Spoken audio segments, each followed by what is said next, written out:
Hi everyone, and welcome to a new season of interdisciplinary program of the Museum of Contemporary Art Skopje.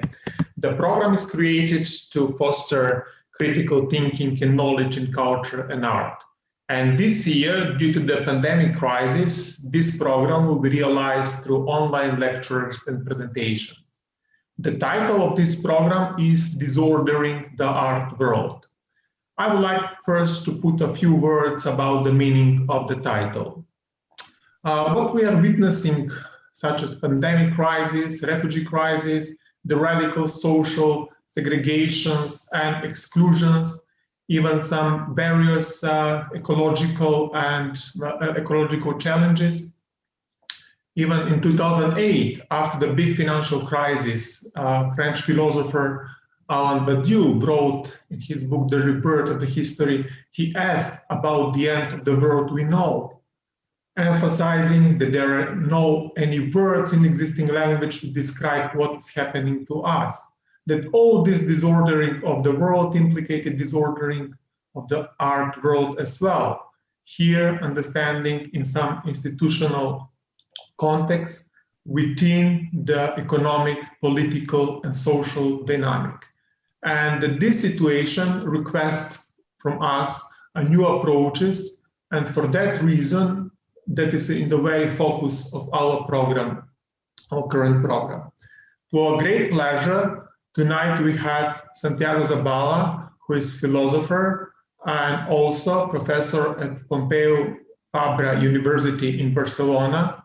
He wrote many books, but most important for his talk today is Why Only Art Can Save Us, Aesthetics and the Absence of Emergency, published in 2017 by Columbia University Press.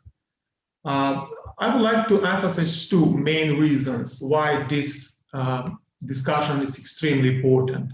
The first reason is the notion of emergency, which is very present in Santiago's work. Actually, even how we realize this program is a consequence of the state of emergency declared by the government. State of emergency was largely discussed by authors such as Carl Schmitt, Walter Benjamin, or Giorgio Agamben. But the second reason, more important for me, is specific approach of Zabala towards the notion of emergency. He developed it in his work, how he named it absence of emergency based on philosophy of Martin Heidegger, where I would put it very illustratively, when the political reality we are living through, actually from the powerful instances, from the instances of the political authorities, some emergencies such as ecological crisis, refugee crisis are overlooked or marginalized. And now the accent is on the work of artists who actually can reveal or can visualize these emergencies which are invisible or marginalized in this political reality. And even in the more effective way than scientists in their reports or philosophers in their texts. Santιago, please welcome. Thank you very much, Timur. Do you hear me okay? Yes, yes. Okay. Fine, great. Well, thank you very much for inviting me.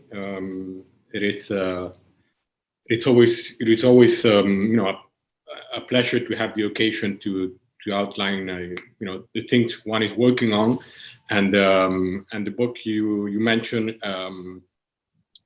has now returned in some way. It's only 3 years ago it was published, but still. The fact, the whole issue of the emergency, I guess it has now obtained some actuality. So the title of my talk that I coordinated with you is Art and the Global Return to Order. And well, my idea today is to both to explain what I understand in my book for, and actually in the whole theory that I try to set up. Not only by emergency, but also by what we should think, what sort of works of art we should be looking for today. Mm-hmm. And not only that, but also to understand what is our condition today? What has been our condition, at least since the beginning of this century? So both of these 3 points are going to be, I'm going to try to discuss all of them, also taking into consideration, well, of course, the emergency in which we are now, because it's very difficult not to at least to ignore it.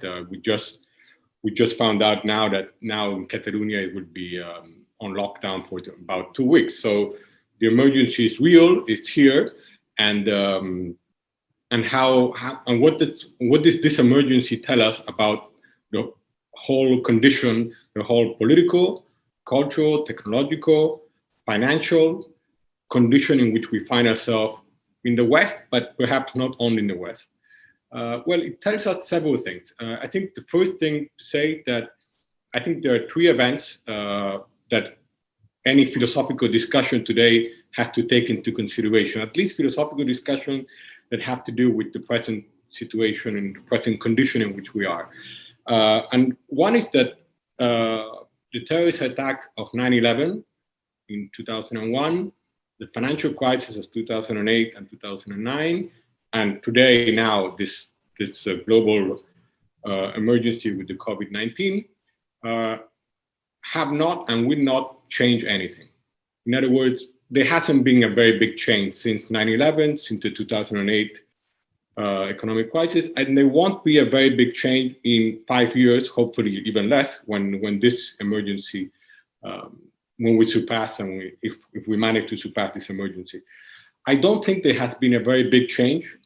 I think there has been instead something different. There has been a sort of an intensification of the measures of control, of financial control, of technological control, even of cultural control, to the point that democracies in the West have been framed, have been closed up.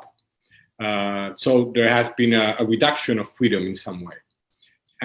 But the point here is, how does the emergency work with this? Well, my idea is that, following the work of Martin Heidegger that you correctly mentioned before, the idea here is that, well, this intensification that I read, and I'm not the only one to read this intensification, but this intensification of measures of control, etc., have really created a condition in which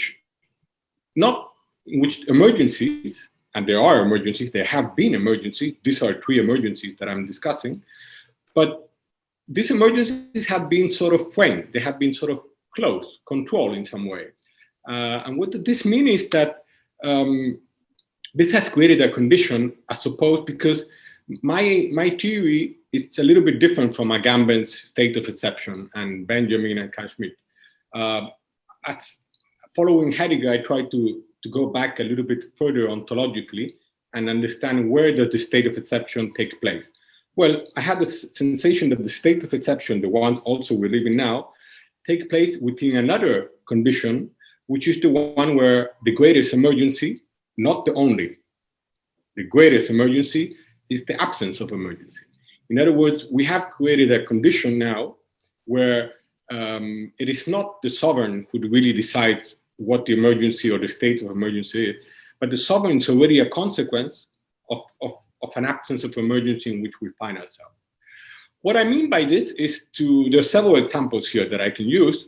I think one that maybe these are the last days I can use this example, because apparently Trump will lose the election. But the idea is that, well, Trump incarnates, but he's not the only one, of course, but he incarnates very well this idea of the greatest emergency is the absence of emergency, because he has downplayed not only this emergency in which we live now, the coronavirus emergency, but also many others before, from climate change, from the refugee crisis. He has literally ignored them, like if they weren't there.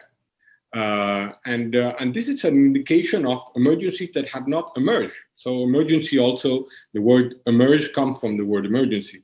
So we find ourselves in a condition, I think today, in 2020, almost 21, where, well, the greatest emergencies we have are the ones that do not emerge, that do not come out. And if we look, for example, at this emergency we are living in now, I'm sure that many of you know that this is not something that it's totally, it was predicted this was going to happen for a very long time. A virus was something that could have happened. And Mike Davis has explained this.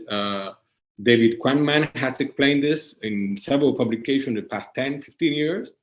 And so this is, the idea is that this emergency, the coronavirus emergency, or the emergency of a virus like the one we're having now, just a few months ago, a year ago, even less than a year ago, was an absence emergency. It was about to happen, but we did not confront it. Right?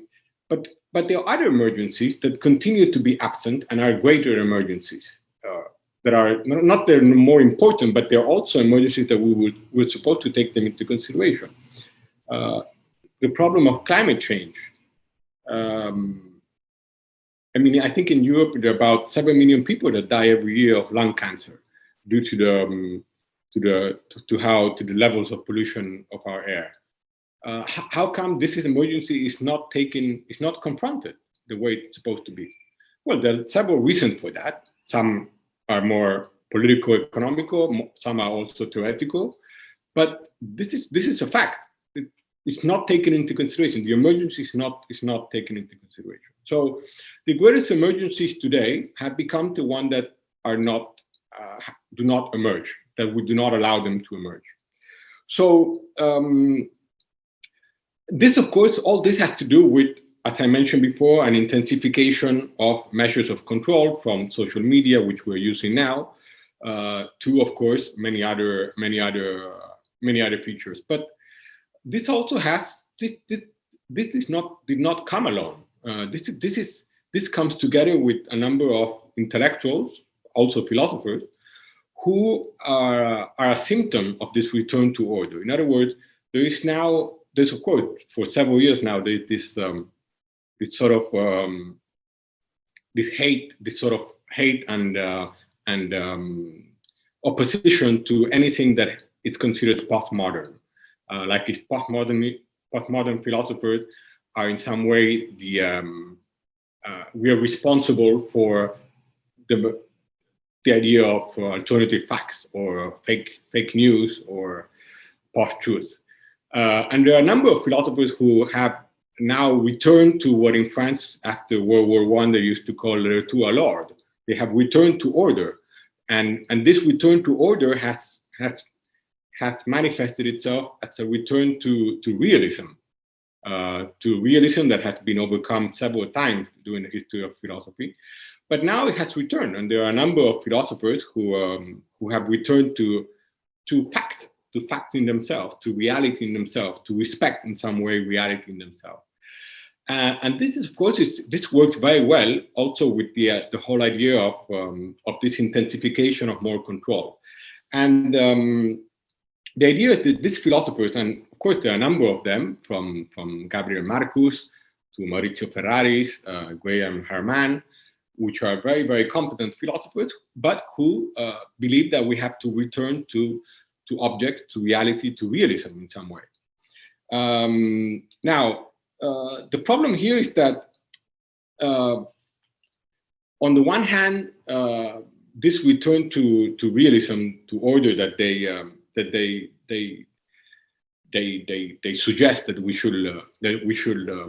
should follow, it's really predicated on an idea of on Popper's idea of a closed society. Because many people forget today that postmodernity arose from Lyotard and everyone else. It was really something not to manage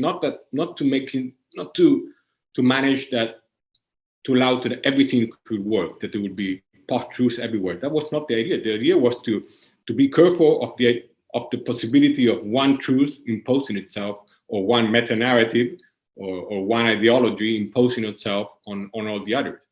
That was what postmodernity was all about. It was also about being careful of believing too much in transparency. New realist philosophers believe that we do not need language to interpret things or to relate to other things, that we have a direct access to them. Postmodern philosophers think that instead we do not. We have language, we have a mediation there, and transparency, like Stanley Fish explained a few years ago. It's really the mother of all fake news. One of the reasons we have fake news, one of the reasons we have post-truth and all this discussion. Of course, let's all remember that we always had post-truth. We always had fake news. It's nothing new, actually. We just have much more of that now because there are multiple channels we have. But the idea here is that it is social media and also this return to order that has tricked us in some way to believe that we can have a direct access to object, even to truth in itself. The fact that social media allows us in some way to have a direct, to receive tweets directly from your politicians, for example. Well, there's a transparency there, which is not true. We all know, at least I think most of the people listening to an event like this one today, that, well, we are, Google is totally functions as a result of an algorithm that is made for specific purposes for what they call capitalism surveillance, etc., etc. So the idea here is that this return to order that I mentioned, that has a lot to do with imposing in some way a new reality, and also this is important. This realist philosophers, they call themselves new realists, like if it were something new. Of course, in philosophy, nothing new ever occurs, and so it's a problem here that we have to, in some way, understand this is the condition, and we have to also try to respond to this in some way. Recently, Slavoj Žižek, he defended postmodern relativism, or the criticism it receives by pointing out, and I would like to read his quote from one of his last books. Postmodern relativism is not the cause. It's not the cause of alternative facts. These have always existed. Facts or data are a vast and impenetrable domain, and we always approach them from what hermeneutics calls a certain horizon of understanding, privileging some data and omitting others. So what Žižek is trying to put is to sort of set the record straight. In other words, that this direct access we think we have with reality is really fake. That's the most fake of all. And that's why fake news has emerged also, because I can only impose or suggest that there is a fake news out there if I impose my truth, not if I accept it. So there is an imposition here. That's why one can note that which politicians are the ones that insist more on fake news. Mostly it's right-wing populists, okay? Not left-wing populists. There are very few left-wing populists, but mostly it's right-wing populists like Bolsonaro, Salvini, and Trump, of course. So this is something important to note, that the return to order comes with the return to reality by philosophers, and it comes with the right-wing populism of Trump, Bolsonaro, etc. And these, of course, are the ones that also downplay emergencies when they actually arise, when they emerge. And that's why it shouldn't be a surprise that, well, it is Bolsonaro, it is Trump, it is right-wing populists who have the biggest problem and who actually downplay this emergency more than any other. So the idea here is that together with this philosopher, there are many others, cultural critics or psychologists like Jordan Peterson, Sam Harris, who, again, think that we have to return to some sort of order. And this have been now, this has actually reached a point that, which is something that I'm very surprised that I learned recently, that some new realist philosophers like Marcus Gabriel has recently said that the European project that I have in mind is that of a universal human values. Europeans, thanks to their philosophical path from Greece to contemporary philosophers, are the best equipped to respond to the challenge of social justice and the future of democracy, not only for Europe, but for all humanity. Now, if this isn't a return to order of beginning of the 19th century, I don't know what else is. This is a clear Eurocentrism, or like Derrida would call a pure logocentrism. It is curious that we are returning to this order now. And the problem here is that postmodern philosophers have warned us of this return, have constantly warned us of this return. I think a very good example here we can take from Bauman. Bauman was very clear when he wrote that the problem with European rational universalism is, and I quote, is how it results in totalitarianism, in colonialism, and in genocide. Okay, so so today we find ourselves in this condition that I call this return to order, and that I also consider to be, of course, particularly dangerous for all the consequences it has. But people are fighting back against this. Philosophers are responding to this in some way. And I think that there is art, of course, here, and today I'm invited to talk mostly about art, but art is one of the places where this takes place. And I want to show this, I want to enter at least the idea of, or the place that art has in all this, by pointing out two things. One is Bruno Latour. I'm sure a lot of you know who Bruno Latour is, the philosopher of science, not necessarily a postmodern philosopher of science, but a philosopher of science, who explained very clearly in his latest book, Down to Earth. He literally explains there how against Trump, against all this return to order, he explains that in some part of the book that facts alone don't work. Facts don't work alone. You need institutions, you need newspapers, you need credentialed academics. In other words, climate change is not going to work simply by showing you how scientifically explain how the ice is dissolving or whatever other, or how we're losing biodiversity. It's not so simple. Facts alone don't work. You need something more there in order to make it function in some way. And so Bruno Latour tries to remind us, well, what we need here is, we need institutions, we need interpretation. Otherwise, alone it falls down. It doesn't have any authority. And the fact that social media have, the past 10, 15 years, managed to particularly practically discredit all those traditional vectors of communications we had, like the big newspapers or the big television networks. They have almost, not all of them, thanks God, but many of them have lost the power they had lost the authority they had because of that fake transparency we think to be receiving through live stream from wherever, in who knows where, and so this is one example. So the Bruno Latour is a scientist who has been explaining all these issues of climate change for a very long time. And my concern is, or my question for you is, well, it's a question for all of us to think together. How come, and this is actually one of the reasons how I will introduce why only art can save us, like the title of my book.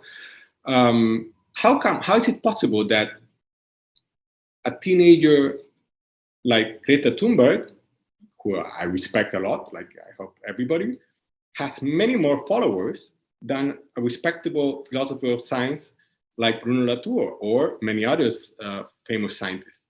How is this possible? Well, perhaps it's because, as postmodern philosophers will tell you, truth alone does not work. It's intensification, it's the degree of truth that works. In other words, we need something more in order for the message to come through in some way. And this is the idea, this is the point where I think it's important to see the work that art can do here. Because art, as opposed to philosophy and perhaps science also, one of the things that distinguish it, it's freedom. We have philosophers where we work in the university where we have a number of great freedom, but we do work within an institution. Scientists also, they have to get fundings. Not all fundings come true. There are a number of frames there that in some way reduce the space artists have, the space they have to work. Artists instead do not have these institutions. Well, they might have art fairs and art biennales and museums, but there is a greater freedom there, which in some way I think today it's very important, that freedom. And I think that one way to look at that freedom, one example we can take is the difference between art fairs and art biennales. In an art fair, it is more of a rigid environment and rigid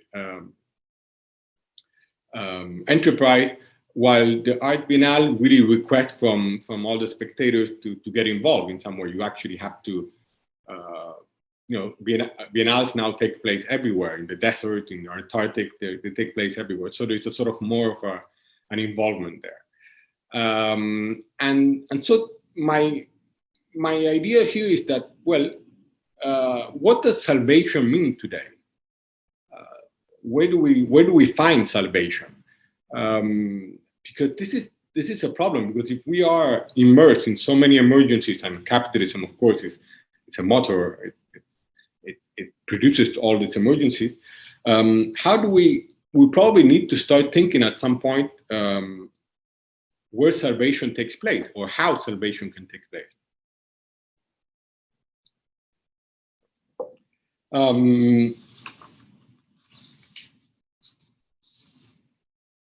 So it's a German poet called Friedrich Hölderlin, who pointed out that where danger is, where there is danger, also grows the saving power.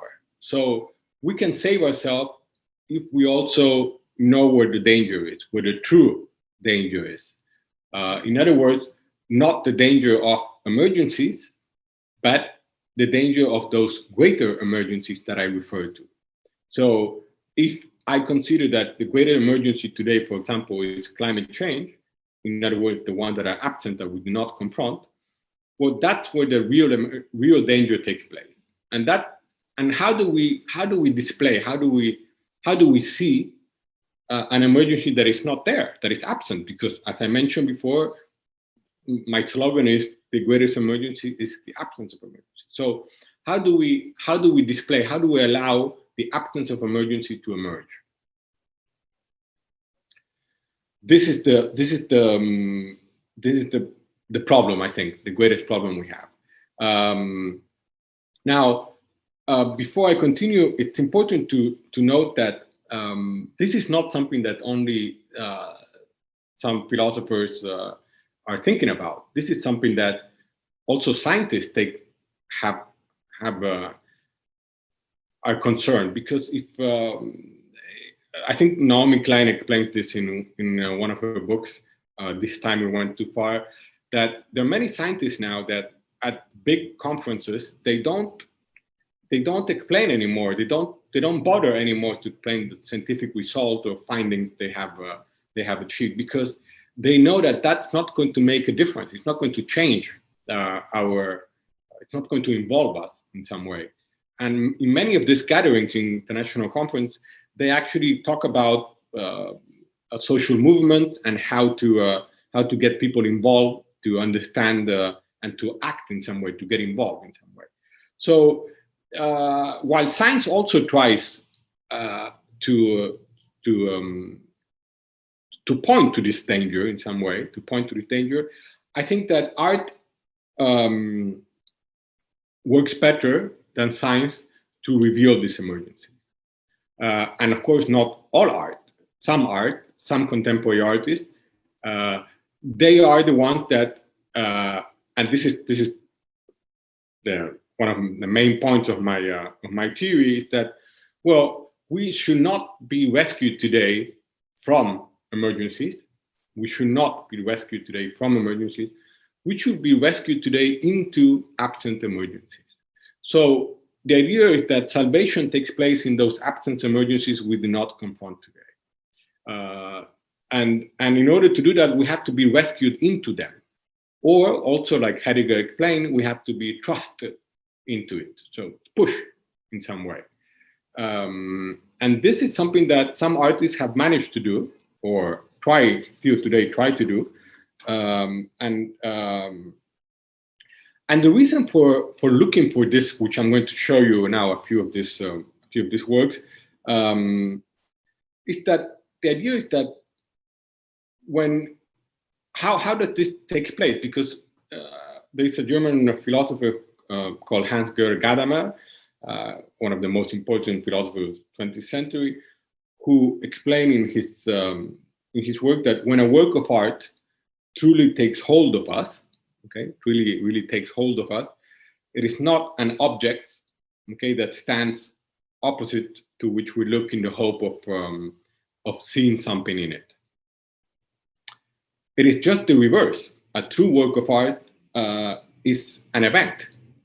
In German, it's called Ereignis. It's an event that appropriates us in some way, that it overturns us, and in some way also it changes us once for all. So while scientists and philosophers can also overturn our world, there are many philosophers also that do this, their work often preserve a distance from it, a distance that is constitutive, that it's part of their findings, and renders their effects less visible in some way. A work of art seeks to reduce this distance in some way, not only to draw our attention, but also to involve us. This is why the idea of involvement here is very important. To involve us, of course, in an experience that the artist considers significant. So my idea is that some artists today, not a lot of artists, I think, are closer to absence emergencies than many scientists and than many philosophers, because art has been more resistant to this return to order. In other words, this return to order that for us philosophers and scientists, that we have to find funding, and funding that is accepted by the institutions that more or less sustain everything. Well, artists don't have to do that, so they always maintain a sort of freedom that I think that it's very important here. So, who are these artists? And of course, there are many of these artists who in some way push us into these absence emergencies. There are, I put right here behind me a picture of one of Filippo Minelli's work. Filippo Minelli is an Italian artist whose work takes place in these happenings, these events that he creates through these smoke bombs in different places. And these bombs is supposed to in some way remind us of what happens when something of the places in which we find ourselves. Another work of Filippo that I have here, there we go. Yeah. You can see this is a factory or a farm full of turkeys, and he wrote the word Twitter on top of it. In other words, to invite us to acknowledge how we are basically all turkeys when we are on Twitter. We're all the same in some way.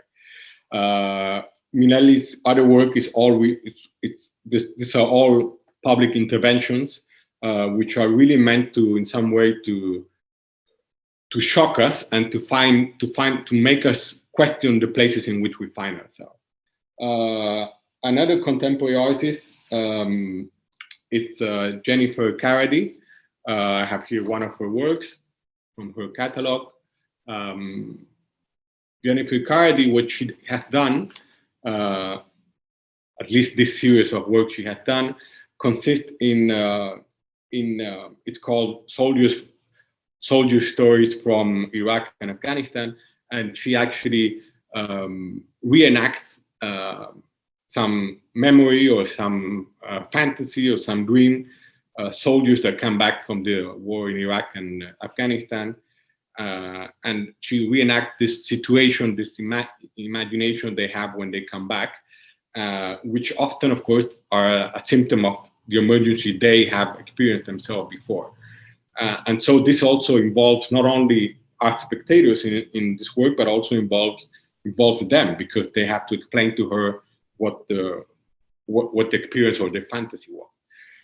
Of course, there is another example. This is a little bit older, but it's also probably one of the most clear of all. It's Alfredo Jara, Chilean artist, very famous for his work on Rwanda. As many of you know, probably Alfredo Jara went to Rwanda during the genocide there to take pictures and to disclose what was going on there.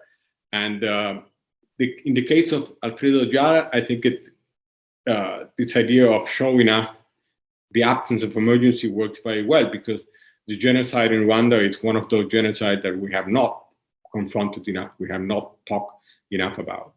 And so all these artists, including many others that I discuss in my book, they can disclose this absence of emergency that I think is our greatest emergency, and it's the place where we can find salvation. Now, and also I'm going to I will stop soon. Also, what is salvation also here? Or how does salvation work? This is also something very important that I should specify, because the works of art that I showed you are not works of art that invite simple contemplation. These works demand from us to take a stance, to take a position, to be involved in some way, but to be involved in a very different way from what relational art aesthetics requires from you. The idea here is to overcome any sort of idea of relational aesthetics and to enter into what I like to call an emergency aesthetics. In other words, an aesthetics that requires from us an involvement, and most of all, an existential intervention. Why existential intervention? Well, because this absence of emergency that I discussed and that they showed us, for example, in the work, they concern our existence. They concern more or less our survival in the planet. And this is why the idea of an existential intervention here is very important also to link it to the idea of postmodernity in general, because the question here is to try to avoid falling back into this very big universal meta-narratives of Eurocentrism, and of course to be very careful not to fall back into this new realism that now several philosophers and intellectuals are trying to justify again as the best tool to fight fake news and to fight alternative facts. The way to fight alternative facts and fake news is, on the contrary, is to point out how transparency is really fake, how facts alone do not work, like how I, as a philosopher, I do not understand everything scientists say. I need more tools to understand that. And so we need to return in some way to give credits, or to give, or actually also to understand again, or to notice at least, how important warnings are. I think that we have lost a lot of faith in warnings from institutions. And this is a serious problem, because warnings are not predictions. Prediction is what will happen. Warnings are not prediction. Warnings are signs from the future, are indications of certain things that will occur if nothing changes. So one very big difference, I think, that we have to take into consideration is that there is a difference between this emergency in which we're living in now. We will probably overcome it if we all take all the necessary measures and a vaccine comes through. It will probably be overcome. But some other emergencies like climate change, and in particular, I'm thinking about air pollution, it's too late. We have already overcome the limits of that. That's already too late. So I think it's very important to find ways to approach and to be linked to these greatest emergencies that do not emerge, and that in order for them to emerge, we need something else, something that Greta Thunberg has already shown in some way, how it's a question of also truth is not only a question of objectivity or reality. Truth is also a question of emotions, of beliefs, and art here can be very, very useful. In particular, when the emergencies the artists confront in their work are those existential emergencies that concern all of us.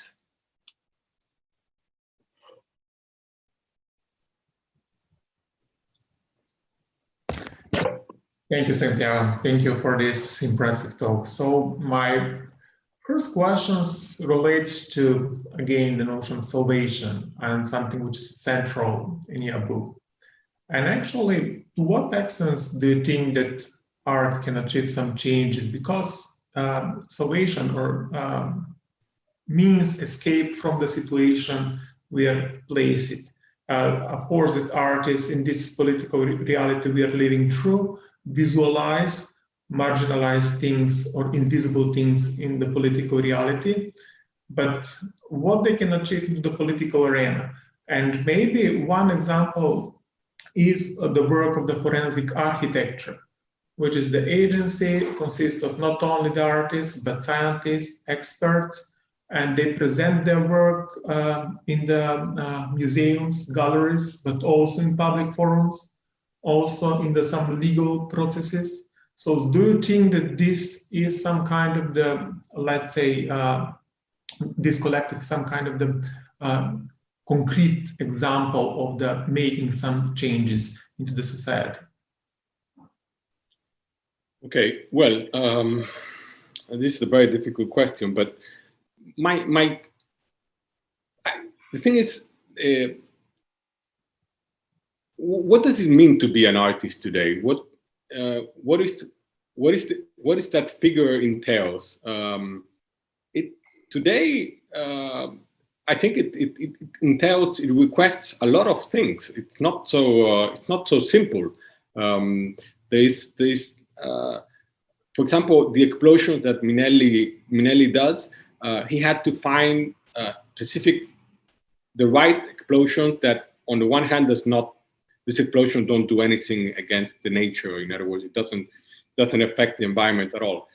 But it also, these are the bombs that the police normally uses in cities.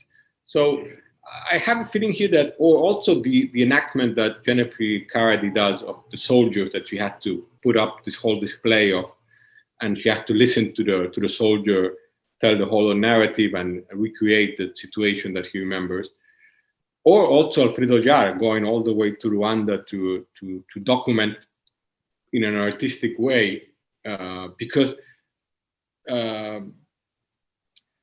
here I think the artist has an obligation, a sort of a responsibility which demands a lot of work from him. But the problem here is, it's not simply because, as a philosopher, I am not so concerned with the artist. I am much more interested in the work of art itself.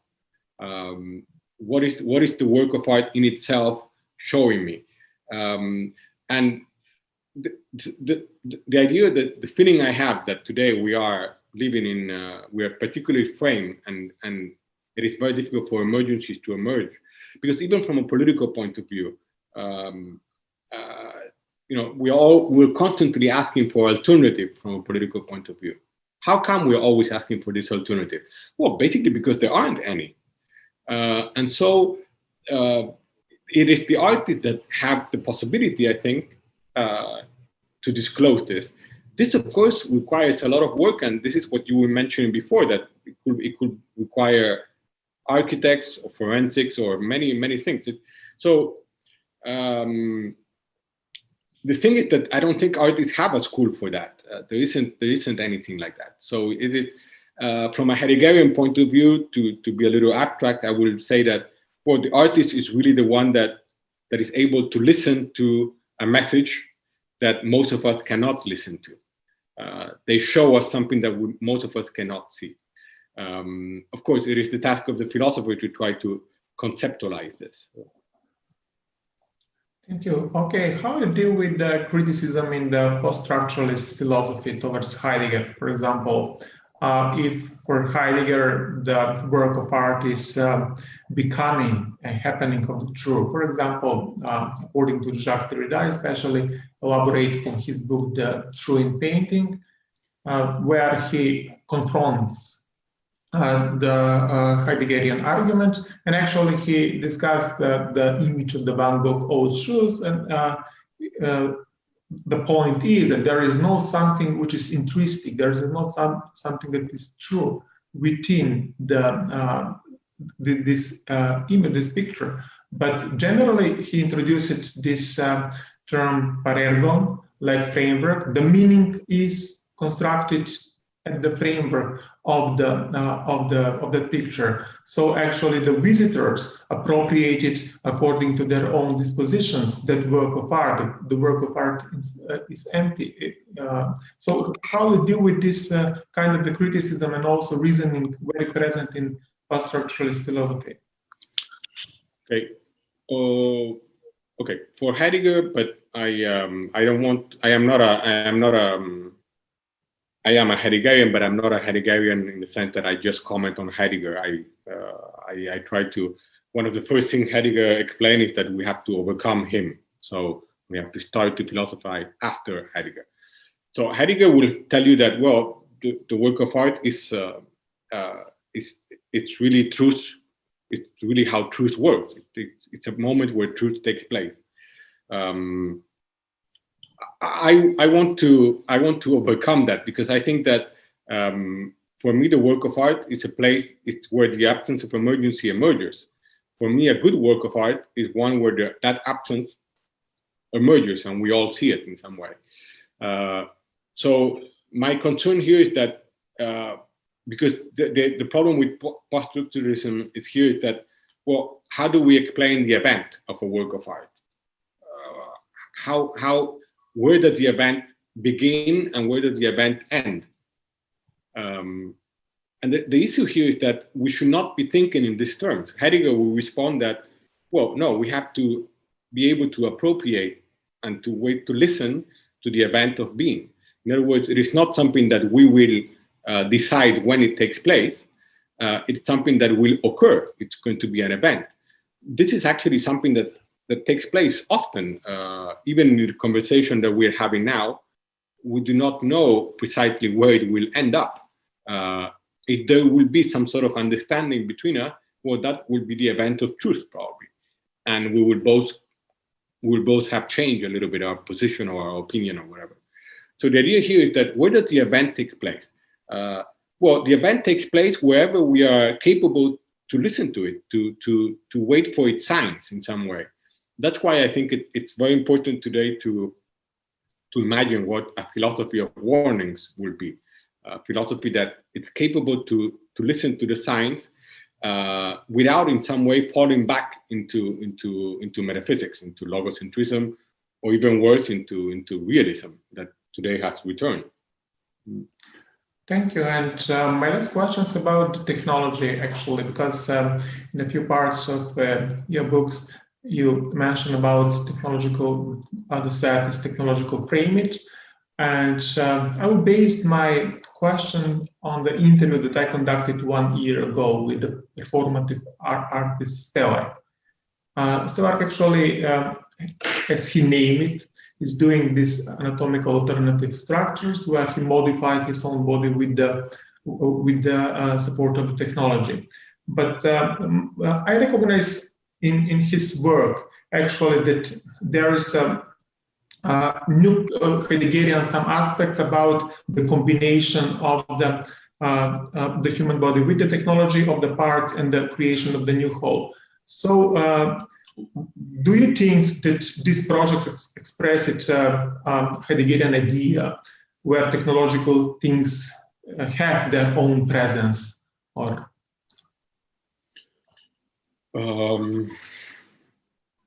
well, I don't know. Or generally about technology in the work of art as well. Right. Well, I cannot today. I think it's very difficult to read in technology a possibility of emancipation. Heidegger does mention in some places that an event of being could take place within this technological framing in which we are. One of the things that Heidegger did get precisely right was this technological framing that he said that was coming, and it literally came. So from that point of view, he was right on what. And Heidegger did believe that, well, it could take place there. I have my serious doubt that it's possible. I think that one of the greatest emergencies we have today is the absence of more whistleblowers, for example. Because even there, it is important. A lot of people are often very happy or very in favor of this idea that, well, through technological means, social media and everything, we're all in touch, or we can all achieve some sort of emancipation. I have serious doubts about this, because even it is through those social media that, for example, Assange or Edward Snowden have revealed all those truths, those facts. Has anything changed? Nothing has changed. So truth does not, even when truth literally emerges from this whistleblower, even there hasn't been a lot of changes since then. They're all in prison, basically, the whistleblowers. So this is why the potentiality of emancipation we can find in technology, I think it's a problem. I do think that there are examples. It is very curious. There is a TV series called Mr. Robot, where there's this whole story of this hacker who tries to, in some way, bring down corporations and etc. But it's curious that this series, which I think is Hulu production, well, the actor,